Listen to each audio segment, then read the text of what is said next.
This is CNN. Tonight, a rare live interview with Gordon B. Hinckley, President of the Church of Jesus Christ of Latter-day Saints. Next on Larry King Live.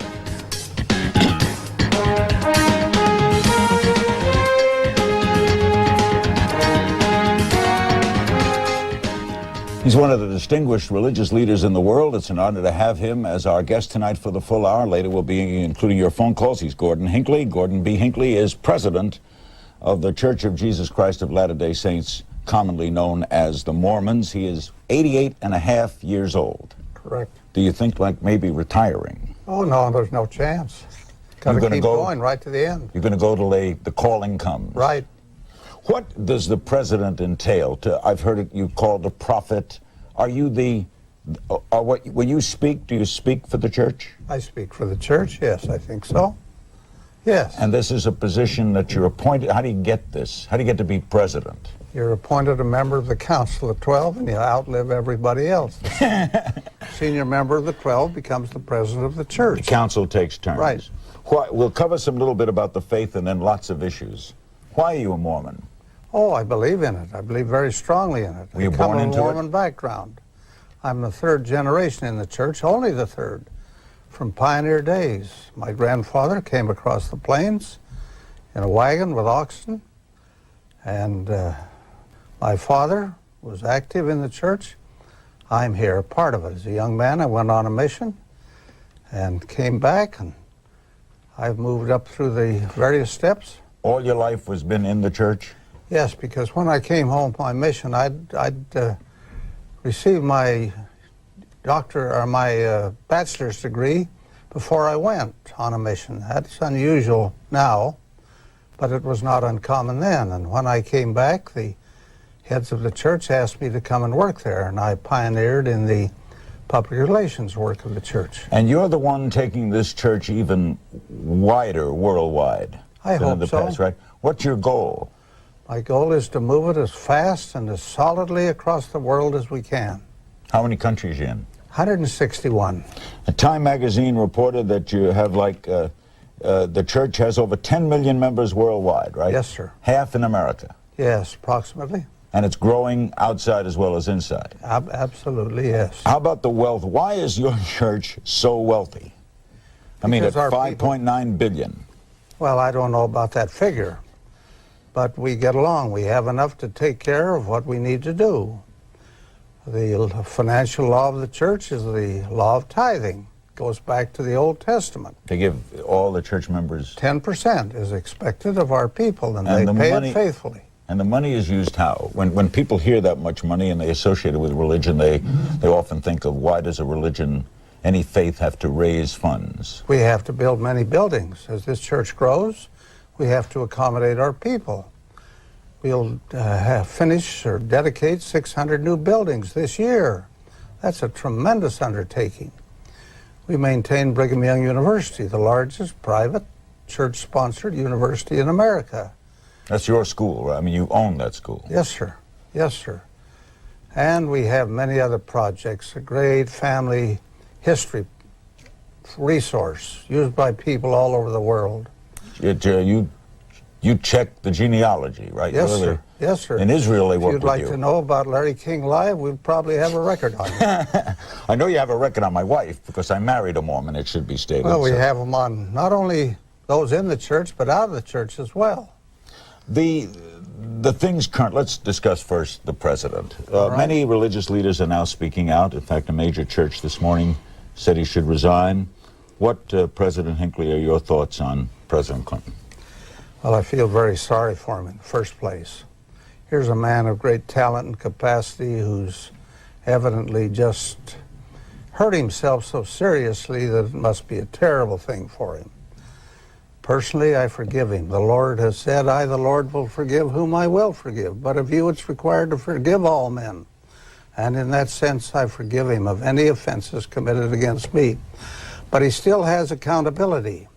He's accountable to the Congress. He's accountable to the people of the United States who elected him. He's accountable to God. I believe that. And that's what he must face. And who determines that accounting? the Congress of the United States, the House of Representatives, where it will go first. And if they make a judgment there that in the direction of impeachment, then it will go to the Senate. If the charge, as we've heard it, that with just what he admitted to, obviously that part is true, if that's it, there are some saying he should resign, some saying he shouldn't. Do you think he should leave the post if he has morally impaired it? Well, let me say that I still believe that right is right and wrong is wrong. Thou shalt not commit adultery. Thou shalt not steal. Thou shalt not bear false witness. These aren't suggestions. These are commandments. It was a fait accompli. It was not Given by negotiated. Jehovah on Sinai. The Ten Commandments. They're as applicable today as they were when they were first given. Should he then resign, Mr. President? I think he must make his own decision and the Congress must make their decision. So when you say you forgive the act? I forgive Or them. you forgive the actor, not the act? I forgive the actor as far as I'm concerned. I'm not trying to hold any malice against him or anybody else. I think that's my responsibility to extend the hand of forgiveness and helpfulness, but at the same time, the position of President of the United States of America carries with it a tremendous trust in my judgment, an inescapable trust. I brought with me some words from George Washington, the first inaugural address of 1789. This is what he said.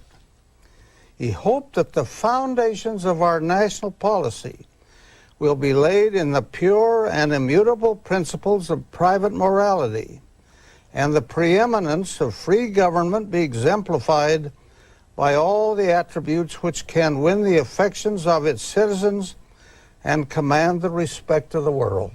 That's a great statement. Is it asking too much of our public servants to not only make of this nation the greatest nation on earth politically, militarily, but also to give moral leadership to the world? What do you think it's done to the country? I think it's fractured the country, for one thing. I see the evidence of that everywhere. As I've listened to your program with various congressmen on, I've said to myself, this is divisive. It's happened, but it's divisive. Let's get the report from Mr. Starr. Let's have the Congress act on it. Let's make a decision. Let's move on. Are you shocked, as some in the religious field are, that a lot of the public still continues to be in his favor? Well, I'm surprised. I'm not shocked, I'm surprised. I'm disappointed in a sense, because it's my feeling that you cannot divorce private behavior from public leadership. Can't divorce it. I don't believe so. That includes then your private behavior. If you My private behavior, absolutely. Is our business. I have an accountability. I carry a trust that's incumbent upon me. Yes. We'll be right back with President Gordon B. Hinckley, the President of the Church of Jesus Christ of Latter-day Saints. Lots of issues to discuss. Your phone calls, too. Don't go away. In a major front-page story on the Mormons, Time magazine quoted the sociologist Rodney Stark of the University of Washington. He said that in about 82 years, Mormon membership worldwide will be 260 million. What is the attraction? I won't be around when that prophecy is fulfilled. But I wouldn't bet on it at 88 and a half. But what attracts people to the faith, those not born of it? I think several things do. One, we stand for something. We stand solid and strong for something. We don't equivocate. We don't just fuss around over this and that. People are looking for something in this world of shifting values, of anchors that are slipping. Many people are looking for something that they can hold on to, an anchor to which they can attach their lives. That's one thing. Two, we expect things of our people. We expect them to do things. We expect them to measure up to certain standards. It isn't always easy to be a member of this church. It's demanding, but it's wonderfully fruitful and has a tremendous effect upon people. You require helping people less fortunate, right? Yes, sir, we do. Are people ever thrown out of your church? Yes. For? Doing what they shouldn't do, preaching false doctrine, speaking out publicly. They can carry all the opinion they wish within their heads, so to speak. But if they begin to try to persuade others, then they may be called in to a disciplinary council. Right now, We don't excommunicate many, but we do some. concerning morality, in the past, the church has had some problems in this area. One was the racial area. The Yeah. story was that blacks couldn't attain any hierarchy. Right? Is that changed? Yes, it has. In 1978, that was changed. We now work strongly among the blacks. I've been to Africa recently, up and down that continent, meeting with wonderful people, great leaders. All of our local leaders are local people who work on a volunteer basis. None of them is paid. Could there someday be a black president? Oh, it could be. It's conceivable, yes. Just as there could be a black pope someday. Sure. So that's all equal. Yes, all equal. Now the big story raging in Utah, before we get back to morals and morality, is the big story, if you don't know it, is polygamy in Utah. There's been major charges. The governor, Mike Leavitt, says that there are legal reasons why the state of Utah has not prosecuted alleged polygamists. Leavitt said plural marriage may be protected by the First Amendment. He is the great-great-grandson, is the governor of a polygamist. First, tell me about the church and polygamy. When it started, it allowed it. When our people came west, they permitted it on a restricted scale. You could have a certain amount of... The figures that I have are from between 2% and 5% of our people were involved in it. It was a very limited practice, carefully safeguarded. In 1890, that practice was discontinued. The president of the church, the man who occupied the position which I occupy today, went before the people, said he had prayed about it, worked on it, and had received the Lord a revelation that the time to stop was to discontinue it. Then, that's 118 years ago. It's behind us. But when the word is mentioned, when you hear the word, you think Mormon, right? I mean, You do if- mistakenly. They have no connection with us whatever. They're Are not you- they don't belong to the church. There are actually no Mormon fundamentalists. Are you surprised that there's apparently a lot of polygamy in Utah? Well, I've seen the thing grow somewhat. I don't know how large it is. I don't know how pervasive it is. Should there be arrests? It's a matter of civil procedure. Church can't do anything. We have no authority in this matter, none whatever. Would you like to see the state clamp down on it? I think that I leave that entirely in the hands of the civil officers. It's a civil offense. It's in violation of the law. We have nothing to do with it. We're totally distanced. And if the state chooses to move on it, that's a responsibility of civil officers. But President Hinckley, when the press that pays attention to it, it does affect you, certainly in a public relations sense. It does, because people mistakenly assume that this church has something to do with it. It has nothing whatever to do with it. It has had nothing to do with it for a very long time. It's outside the realm of our responsibility. These people are not members. Any man or woman who becomes involved in it is excommunicated from the church. Prosecutors in Utah are quoted as saying, they told the Salt Lake Tribune, that it's difficult to prosecute polygamists because of a lack of evidence, and ex-wives and daughters rarely complain about it. Well, Do you see that as a problem? it's secretive. There's a certain element of secretiveness about it. I suppose they have some difficulty, they say they do, in gathering evidence. Should the church be more forceful in speaking out? I mean, you're forceful here tonight, but maybe in saying that it's rather than just a state matter, encouraging the state to prosecute.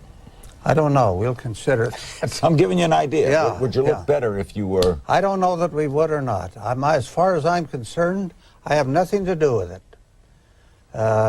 It belongs to the civil officers of the state. You condemn it. I condemn it, yes, as a practice, because I think it is not doctrinal, it is not legal, and this church takes the position that we will abide by the law. We believe in being subject to kings, presidents, rulers, magistrates, in honoring, obeying, and sustaining the law. The essence of the church is that Christ was in the Americas, right? Yes, at one time. That is the essence of the concept of the church. And that is the Latter-day Saints? That's one of the elements of it. Now, that's the background out of which comes the Book of Mormon. The Bible is, as I see it, the testament of the Old World. The Book of Mormon is the testament of the New World.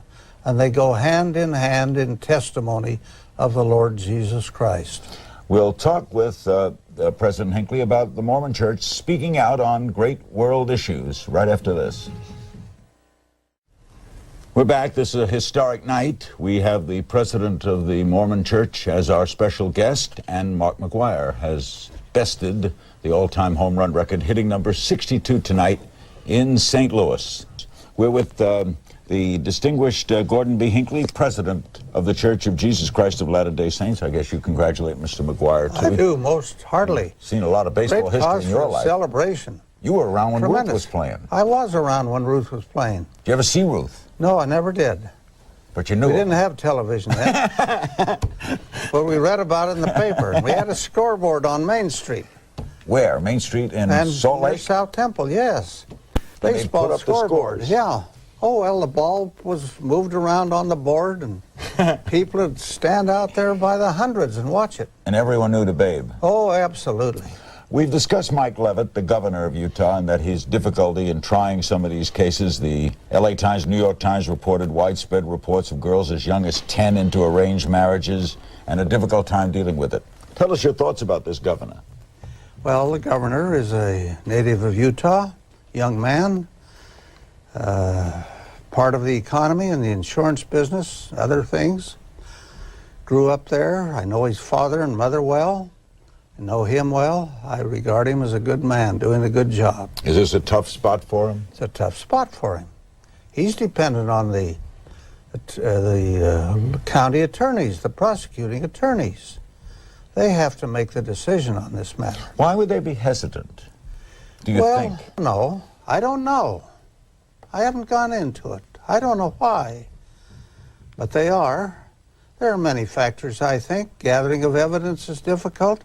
What do you do with children and their parents? A very difficult situation to face. It's a hard thing to deal with. But as far as we're concerned, it's behind us. Long ways. We're out moving across the world. There are splinter groups. Oh, there that are splinter groups. off your faith, as they have off many faiths. Oh, sure. Oh, sure.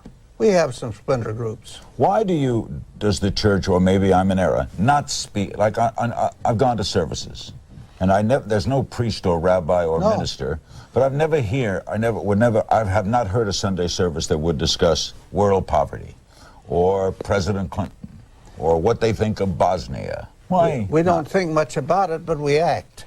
That's what happens. We've carried on a great humanitarian effort. Feeding people? Feeding people, giving them medicine, clothing, food. North Korea, we don't let politics stand in the way of what we do. You work in North Korea? Yes, we've just been very helpful there. We've given them a lot of money. We've sent a farmer there, an expert from Canada, to show them how to raise crops. This is politics aside, then? Politics aside, the church does not become involved in politics. We don't favor any candidate. We don't permit our buildings to be used for political purposes. We don't favor any party. But you do speak out, or will speak out more on moral issues? We speak very strongly on moral issues. Gambling, liquor, what have you. Yes. Against them all, right? That's right. How about guns? Guns we haven't done much with. I don't have one. Neither do I. But are you thinking about maybe speaking out more? I don't think we've given it any consideration that I remember. We'll be right back with President Gordon Hinckley. In a little while, we'll go to your phone calls. He is president of the Church of Jesus Christ of Latter-day Saints. Senator Joseph Lieberman will be here Thursday night. Senator John Ashcroft tomorrow. Don't go away. In Washington, on a fairly regular basis, there are prayer breakfasts. Right. Billy Graham is at 10. I'm sure you've been at some. Should we pray for our president? I think we should pray for our president. And the prayer should say what? I don't know. I haven't given that a lot of thought, but it would pray for strength to stand up in these difficult circumstances. He's going through something terrible. But it's His wife self-caused, must be maybe, going right? through something terrible. His daughter must be going through something terrible. He needs help. Now, I repeat, that doesn't mean that he isn't accountable. He occupies a great and sacred trust. As you know, if a school principal were involved in any such thing as he's accused of being involved in, he wouldn't last a day, scarcely. School teacher, police officer, any of these people. He's the President of the United States. There's a right way, there's a wrong way. There's truth, there's mischief, there's evil. I don't think it's asking too much of any public officer to stand tall and be a model before the people, not only in the ordinary aspects of leadership, but in the way and manner in which he conducts himself. You use the word mischief. Is this worse than mischief? Oh, yes, It sure. is. That is the thing of which he's accused. Yeah. I want to say, And he admitted to. candidly and straightforwardly, that I'm speaking to a principle now, Right. and not particularly to a personality. This is a principle concerning the kind of behavior of which he's been accused. Yet you can love and forgive him, Oh, I think so. at the same time condemning the I've behavior. been in President Clinton's office, in the Oval Office, had a very pleasant, delightful visit with him. About a year or two ago, I don't remember when it was, gave him his family history. Oh, you did? Yes, Traced it back through? yes, and had a wonderful visit with him. The man has tremendous ability, tremendous capacity. Now he jeopardizes all of that with this kind of thing. It's just a tragedy. You knew President Reagan, too, did you not? Yes, yes. Like- Presented his family history to him. I thought you'd bring mine tonight. Anyway, we'll be right back with President Gordon B. Hinckley of the Church of Jesus Christ of Latter-day Saints with your phone calls next. Don't go away. Mormons are certainly famous for having children. In fact, I believe one of your hospitals in Salt Lake City is the busiest maternity ward in America. I don't know. Well, in that, and I know I'm not. In that regard, what does this current tribulation with the president say or do to children, do you think? Oh, I think it has a corrosive influence on everybody. Not everybody. There's some people who just brush it off. Look but the other way. On many, many people. I think it's damaging to children. They can't watch television without bumping into it. I think it's a difficult thing, and children need help these days. Families need strengthening. That's our great undertaking, one of many, to strengthen the families, to reach out to people. Put father at the head of the house. Again. In charge? In charge. Of the mother? A good man, a good father. In charge who of loves his wife and whose wife loves him and whose children love him. And let them grow together as good citizens of the land. The great problem facing this nation, in my belief, is what's happening to the American home.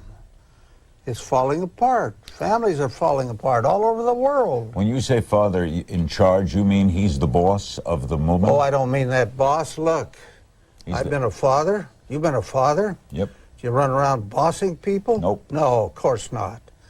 You acted with love and appreciation Family and respect. unit you're talking about. Family unity. Why do you think it's gone?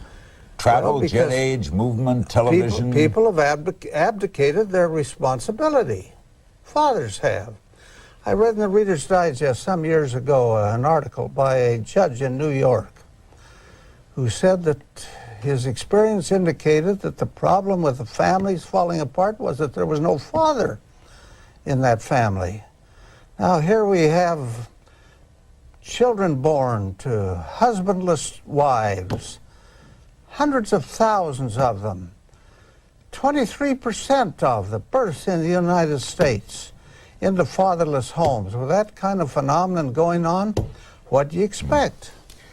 What do you feel about all the effect of all of this on Chelsea Clinton? Well, I can only guess. That's purely speculative, but I think it would be very, very difficult. Very difficult. I think it'd be difficult on any child. Let's take some calls for President Hinckley. We start with Houston, Texas. Hello. Yes, a recent news story said that videos of the movie Titanic being sold in Utah were having certain parts edited or censored. What parts are they and why? And do you or the Mormon Church believe in the censorship of books or films? No, we don't censor books and films. As a practice, no. This thing that's taking place has nothing whatever to do with the church, not a thing. Do you know what they're taking out? Yes, I've read just a newspaper story on it. That's all I know about it. What was taken out? That they excised a portion in the film that was where there was nudity and things, something of that kind. But that's not a church thing. No, it has nothing whatever to do with the church. I should say not. Tallahassee, Florida. Hello. Hello, Larry. Hi. President, one of the things that I'm asked constantly is why doesn't the church come out many a times when they are accused or attacked in the press and or in the media in general? We do come out sometimes, but you have to know this, that if you get into a fight with somebody, you just excite more curiosity and create more problems than you settle. But if stories affect you, like this polygamy story, affects you because it's associated with the past of the Mormons. We've made some. I've made a statement. I've just made one now. We've made some other statements. It is simply not a church issue. London, England. Hello. Hi, good morning, Larry. Hi. Hi, Mr. Hinckley, I just have a question. Yes. As a representative of, the Christian faith, I just had a question about if you feel like the president is doing a good job, why can't we just forgive and forget his, human errors and, get on with it? Because he is human. And we're hearing a lot of this. He's human, Well, forgive, and if you forgive, forget. Your question is well phrased, well taken. A lot of people feel just as you feel. I just get back to the fact that I would appreciate in our public leaders more of valuing personal probity. If you don't establish values at the top and live by those values, you seriously jeopardize behavior down below in the ranks. But when you say, as this woman is saying, he's doing a good job, she's a Christian, you're of the Christian faith. I guess you don't call yourself Christians, right? Or of course we do. You are Christian. Okay. You're of the faith. Yeah. The founder of all Christianity forgave. Forgive them, for they know not what they do. And she said, forgive and forget. I've said exactly that on this program tonight. Then that I forgive him, but he is still accountable to the people who elected him. He's accountable to the Congress who sit in judgment on him. And I believe he's accountable to God. And do you believe that God calls in his accounts? Oh, I don't have much doubt of that. You think we pay the piper? What is it that that Revelation says? And the books were opened, and we were judged out of the books. Sure, I think we have to stand before God and make an accounting of our lives. We'll be right back. God expects something of us. Do you ever doubt your faith? No. We'll be right back with President Hinckley on Larry King Live after this. Before we take our next call, apparently there's a lack of clarity in some area. A lot of people calling in. If he asked you, would you recommend resignation, or would you say wait till Congress hears it? On a pure personal recommendation basis. I would say wait till Congress acts on it. He hasn't been convicted of anything. He's made certain admissions, but he has not been convicted of malfeasance in office or any of those things. I would let it take its course. Do you fear the worst in the Starr report? On personal fear? No, I don't. You don't? I don't. I haven't. No, I don't think so. Because there are a lot of rumors. Oh, there are rumors all over the place. Washington leaks like a sieve. Louisville, Kentucky, with President Hinckley. Hello. Hello, this is Hugh Elgin, and my question is to Mr. Hinckley. if I just read the Bible, the Old Testament, the New Testament, and preach out of it, is that incomplete? In other words, do I need to read the Book of Mormon and preach it as well? Or can I just get by on the Old and New Testament? As you read the Bible, you will find the statement, "In the mouths of 2 or more witnesses shall all things be established." That is a biblical statement. The Bible is a witness of the divinity of Christ. The Book of Mormon, we assert, is also a witness of the divinity of Christ. And those two, hand in hand, become two voices speaking in declaration of the divinity of the Lord. So you should refer to and read from 3 books. 2 books. Old Testament, New Testament, and the Book of Mormon. That's yes. 3 books, right? Yes, yes, okay. yes. When someone only preaches the New Testament, are they in error?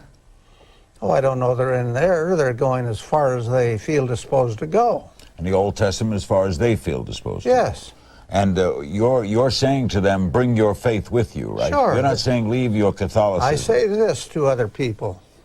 You develop all the good you can. We have no animosity toward any other church. We do not oppose other churches. We never speak negatively of other churches. We say to people, you bring all the good that you have, and let us see if we can add to it. Salt Lake City, Utah, hello. Hello. How you doing, Larry? Hi, I'm fine. Hey, I was wondering about some of the guidelines and dietary restrictions Mormons live by and how strictly members follow them. Because I was reading once the Word of Wisdom, my impression was that its major point was that one should respect all life, including animals, and as such only consume them when absolutely necessary to sustain life, and to then eat them sparingly. But I've noticed that this is rarely followed by Mormons, and I'm wondering if this has something to do with, as reported by Time magazine. Okay, President? Oh, I don't know. You've read a part of the Word of Wisdom. The Word of Wisdom covers many things. It covers the excessive use of meat, as I see it. It covers in a very particular way the use of tobacco and alcohol. By saying no? By proscribing those things. No to caffeine. No to caffeine, coffee, and tea. Dietary laws in the Old Testament were based on the health of animals and stuff. Yeah. Well, the wonderful thing is that the Book of Mormon, the Word of Wisdom, is shown to be fruitful in the accomplishments. You were ahead of yourself in the health craze. Yeah. This man I met here not too long ago at UCLA, Engstrom, I think his name is, who has conducted a study for some 14 years, taking a peer group of Latter-day Saints, a peer group of the other population, and reached a conclusion that because of the degree to which we observe the Word of Wisdom, Mormons have a life expectancy of from 8 to 11 years longer. Now, who in the world wouldn't give almost anything for 8 to 10 years of life? I have here with me right now a statement from the Los Angeles Times on this very fact.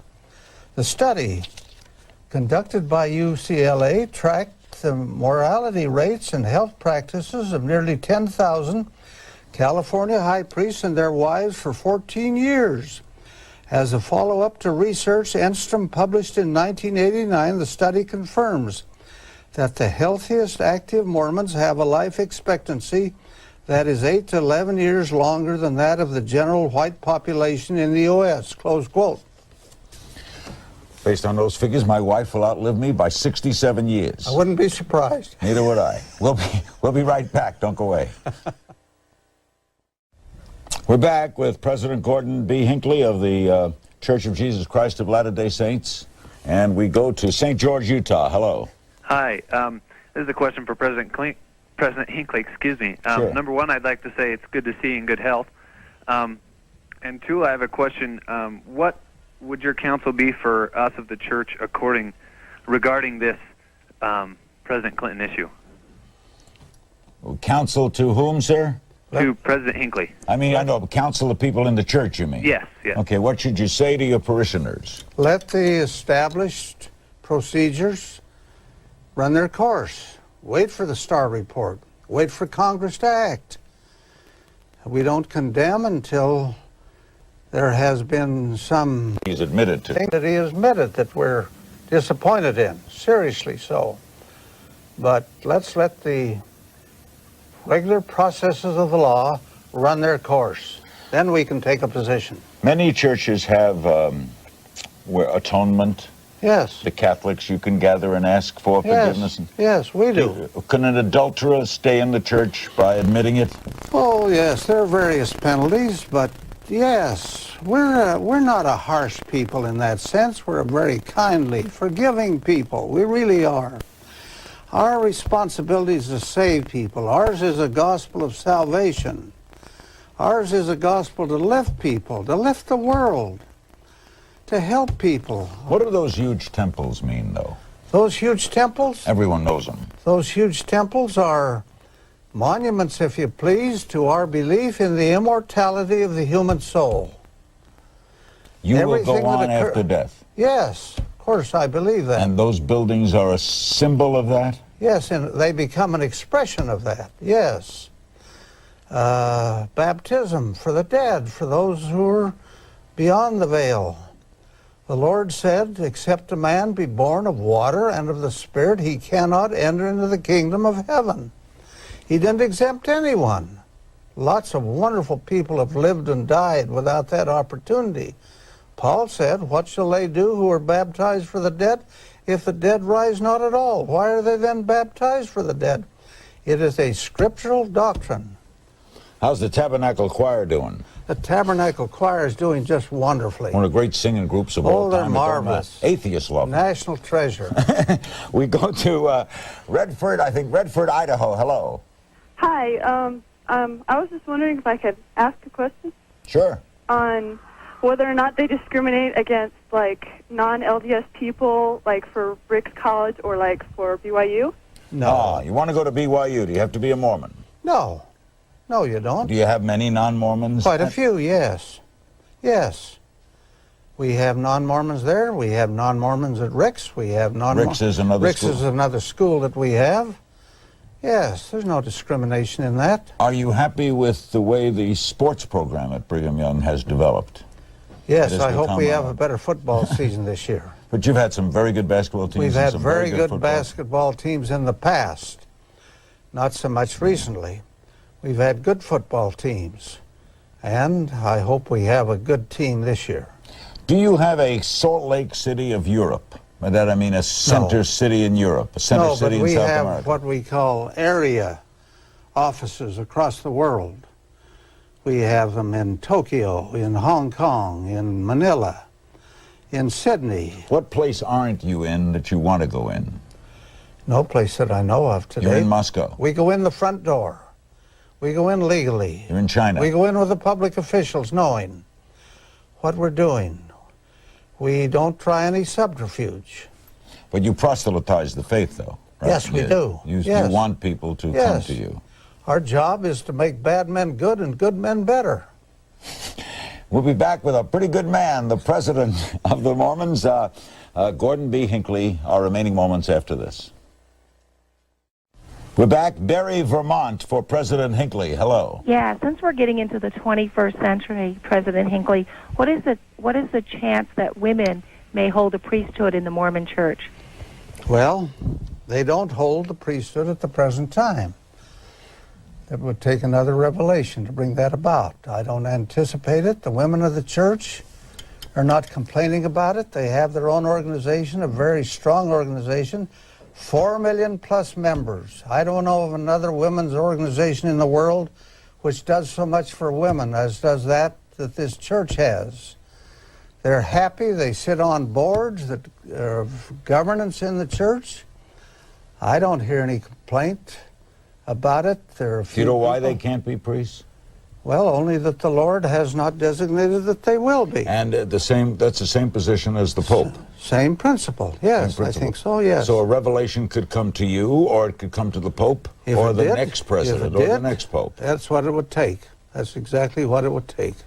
And everyone has seen all around America and the world Your elders. Yes. These are the young men who go out on missions. Right. My wife's brother returns from one. Yes, this he's Friday. been a very good missionary. Brett was incidentally. good, huh?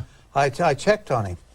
He's a very good missionary. Brett Engelman. Yes. Yeah, he's Elder He gets Engelman. released on the 11th. Released. Right. And he answers to Dale Murphy, who's Right. going to go in the Hall of Fame Exactly. next year. Exactly. He stayed active in the church, Dale. Oh, right? very busy. Now, what are the elders in their black suits and worn-out shoes?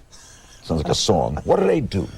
They do missionary work. They call on people. At a young age. Yes, 19 years of age.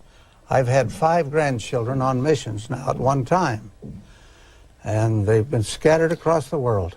I saw a letter he wrote recently to his sister saying that his life has changed totally through this experience. He's quite a football star and he's going to go back to athletics. Yeah, that's what happens. That he'll never. What does it do for them? Look, here are 57,000 missionaries, most of them young men, sent out into the world at a time when they're most likely to be thinking of themselves, interrupting their schooling, to go at their own expense, to teach the gospel of peace across the earth.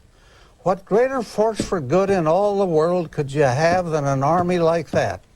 What does it do for them? Builds self-confidence, builds faith, builds interest in people, builds a great concern for the poor and the needy of the earth. They learn languages. They work in All over the world, humanitarian right? work. Yes. Women go too? Yes, some do. We only have about a minute and a half. What is the role in a society of the leader of a sect? What's your role? You're the leader of a major religion. Yes, sir. What's your role? My role is to declare doctrine. My role is to stand as an example before the people.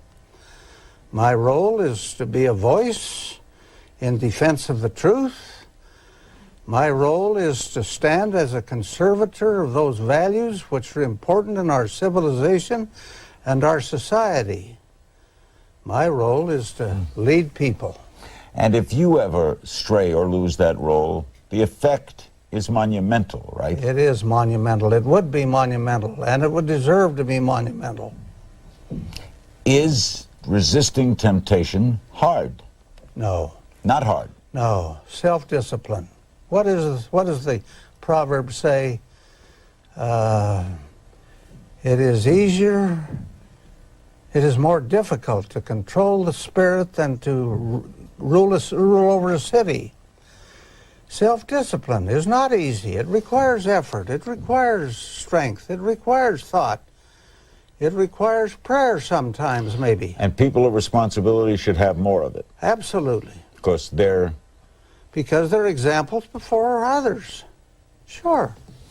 This has been a wonderful Larry, hour. it's been wonderful to be with you. My pleasure. Thank you ever so much. Our guest has been President Gordon B. Hinckley, President of the Church of Jesus Christ of Latter-day Saints, the Prophet.